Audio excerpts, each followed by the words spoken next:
month is Mental Health Awareness Month, a month that is near and dear to my heart as someone who is mentally ill. If you haven't been following the channel or don't know me from my books, I have depression, anxiety, and the big one, schizophrenia. But we'll get to that. And I may as well give the content warning up front here. I'm going to talk about suicide today. Today, for painting, I'm going to be giving these US Army Rangers a makeover. In my last video, I talked about 12 easy ways to base miniatures, and one of those was with fall foliage. I loved the look of that figure so much that I did a whole squad of US infantry in fall foliage, but I loved that so much that I figured I ought to do a whole platoon of US Army Rangers in fall foliage. Let's say they're in northern France and Belgium in the fall of 1944. We don't think about World War II in terms of colors because all the pictures are black and white, but Belgium and France are quite pretty in the fall. So let's get to basing. Yes, I have schizophrenia, and yes, it's really bad. Or I should say it was really bad until I got put on a new medication in February of 2019. Since that time, 2 years and 3 months, I can say that I have had no hallucinations or delusions at all. I used to.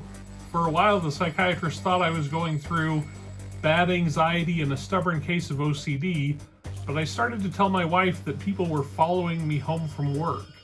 I told her that there was a man on the mountain behind our house who was watching me through binoculars. I became afraid of the moon. Well, afraid isn't really the word. I became suspicious of the moon. I knew it was up to something, and I didn't like it.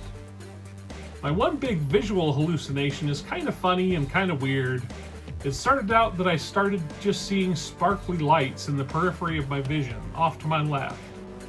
And then I came to believe that they weren't lights, but they were sparkles on a sequin dress. And then I came to realize that it was a flapper dress. I'm still just seeing sparkles.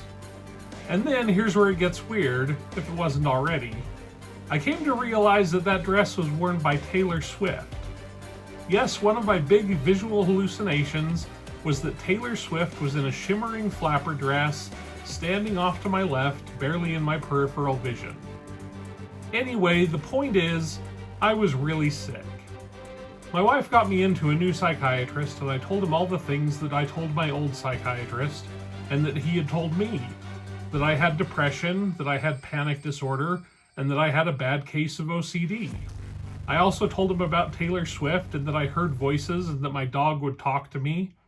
He pulled out the DSM-V, the Diagnostic and Statistical Manual of Psychiatric Illnesses, and he said, "You don't have OCD, you have schizophrenia." But then, as I was sensing the gravity of what he had just laid out to me, he told me this: "You are exactly the same person now that you were when you walked in here. The difference is that now we know how to treat you." And that's when the treatment began. We tried a lot of different drugs, and some worked and some didn't. We went back and forth for 2 or 3 years before he said, "There's a new drug, and it's really expensive, but it's supposed to work in cases like these." And with no other drugs left to try, I agreed. It's called Saffris, and if you have a coupon, it only costs $1,285 a month. Without a coupon, it's more than that. But it works. For the first time in 12 years, I feel like I'm back to the old me again. I can function again. I can hold down a job again. I can support my family again. In fact, I can be part of my family's life again, because for a long time I couldn't. But one illness keeps troubling me, and it's depression. And I'll tell you what, schizophrenia is bad. Believing that the moon is out to get you is bad. But that is nothing compared to the empty feeling of nothingness and worthlessness. I'll take schizophrenia over depression any day. So let's talk about these soldiers that I'm painting. These aren't space marines or aliens or mutants. These are US Army. These figures represent somebody's grandpa, and they suffered mental illness. Yes, they were the greatest generation, and in their day they didn't talk about mental illness. But studies show that a large number of them suffered from depression, post-traumatic stress disorder, and traumatic brain injury. The staggering statistic, the horrifying statistic, is that in the United States, an average of 20 veterans die from suicide every single day. It's an epidemic.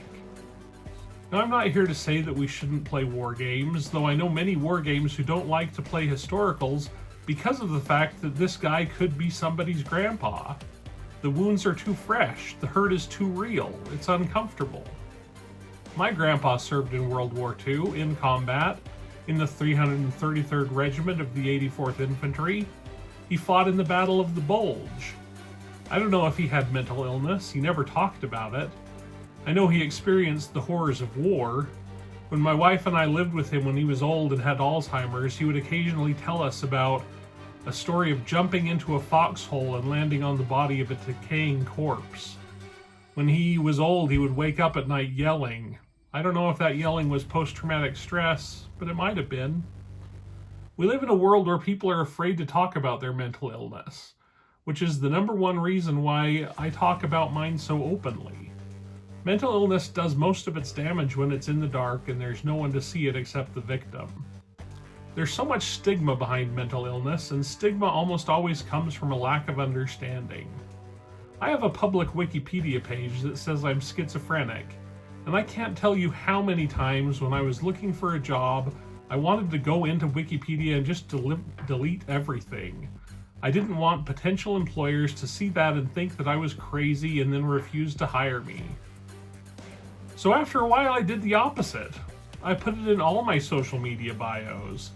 I've contributed to 2 anthologies about mental illness, and I made sure that those books were front and center on my website, my LinkedIn profile, and my Instagram. Why? Why would I do that when I was desperate to find a job?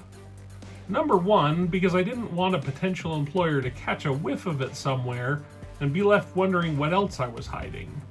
But number two, because I didn't want to work for a company that didn't know who I was and what I was dealing with. Because mental illness is a big part of my life. I take 21 pills a day, and only 2 of those pills are not related to my brain. And you know what? My company has been awesome about my mental illness. Everybody knows, and they don't care. Because they know that I do my job well, I meet my goals, and that I'm good to be around. And sometimes I have to take a day off because my brain isn't good. And they're fine with that. When I have doctor's appointments, no worries, take all the time that you need. When the day has just been too stressful, take a break, we know you'll make up for it. Now let's be 100% crystal clear about something. There are a lot of people who do not have these benefits. I am a high-functioning schizophrenic on an expensive medication that I am lucky enough to be able to afford. I have a master's degree and 15 best-selling books under my belt, which opens a lot of doors when I'm looking for work. And let's face it, I'm a white male, which makes everything easier. I fully and completely admit that there are some people for whom the put schizophrenia in your LinkedIn bio would be career suicide. I get that. And I'm not saying that everyone should follow my lead. I've been very, very lucky. And the video's not over yet, but let me just say how thankful I am to everyone who supports me on this channel, the community of people who leave comments, and my fantastic Patreon supporters who make all of this possible. Their names are here and I thank them deeply. But the thing is, I wouldn't be the Wargame Explorer if I was healthy. Wargaming is both my mental illness coping mechanism and a symptom of my anxiety. Wargaming gives me something I can focus on and channel my nervous energy into. It's an activity I can do when I'm too depressed to do anything else. But it also can spiral out of control and I can go off into my own world. When I'm really anxious, my wife and I have learned through hard experience that one of my mental releases is spending money. And on Wargames, you can spend a lot of money very quickly. So I have a separate hobby budget and a separate hobby bank account, and when that money is gone, I can't accidentally blow a month's worth of groceries on miniatures. This is another reason why I'm so grateful for my patrons. My budget is limited. Honestly, I have been sick for so long that sickness is just a part of my personality. I don't know who I would be if I didn't have mental illness. I think of where I was 12 or 13 years ago, and that was a totally different person back then. I cared about different things and I acted in different ways. In a lot of ways, I'm really grateful for who I am now that I'm sick. I'm more humble, I'm more patient, I'm more merciful, I think. I'm more willing to give people the benefit of the doubt. Being at your lowest makes you realize how great it is to be at your highest.